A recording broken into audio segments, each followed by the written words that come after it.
usapan ang mga tweets lately ni Heart Evangelista at Daniel Matsunaga. Totoo nga bang break na sila? Makichika kay Kata Tibayan.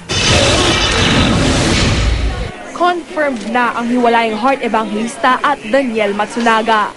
Kapwa kinumpirma na legacy star at ng Japanese model ang break-up sa pamamagitan ng Twitter. Last week, maraming na ang naghinala sa estado na relasyon ng dalawa.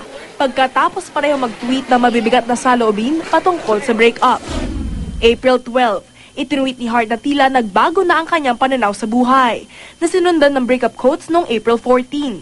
Sa tweets naman ni Daniel, halata apektado ang Japanese model.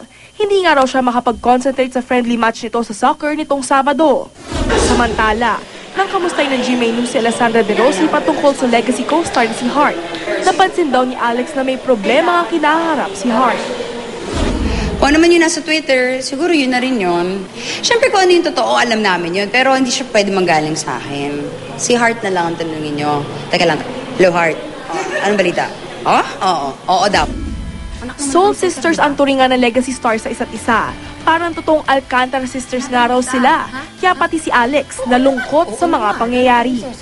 Nandyan ako for her. Nandyan kaming lahat. Sabi namin, nandyan kami para sa'yo.